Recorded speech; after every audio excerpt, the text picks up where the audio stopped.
ডিমের ট্রে দিয়ে আমি যেভাবে জিনিসগুলো বানাই আজকে সেটাই স্টেপ বাই স্টেপ দেখাচ্ছি। প্রথমে ট্রেটাকে ছোট ছোট করে কেটে জলের মধ্যে ভিজিয়ে রাখতে হবে। 2 দিন ভিজিয়ে রাখলে এটা এরকম কাদামাটির মতো হয়ে যাবে। সেটাকে তারপর একটা কিছুতে পাত্রে জলটা চিপে তুলে নিতে হবে। তারপর সেটাকে হাত দিয়ে ভালো মতো চটকে নিতে হবে। চটকে নেওয়ার পর যখন নরম হয়ে যাবে তখন আঠা দিয়ে সেটাকে আরেকটু ভালো মতো করে মেখে নিতে হবে যাতে সেটা নরম হয়ে যায়।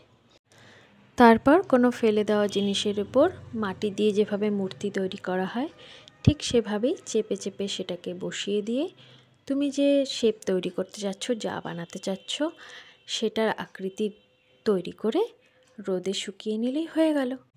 ভেতরে সেই ছাঁচটা যদি প্লাস্টিকের হয়ে থাকে তাহলে তুমি এটা রোদে শুকিয়ে নিয়ে সেটাকে আবার বের করে নিতে পারবে। আর যদি মনে করো না বের করবো না, এটা থেকে যাবে ভেতরে, তাহলে সেটাও হতে পারে, সেটা কোনো ব্যাপার না। পুরোটাই তোমার হাতের উপর।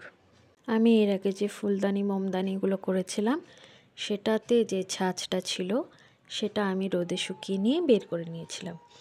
কিন্তু তারপর আমি যতগুলো এই ধরনের কাজগুলো করেছি, যতগুলো শোপিস বা পুতুল বানিয়েছি, একটারও ছাঁচ আমি বের করিনি। তাই এটা সম্পূর্ণ নিজের উপর।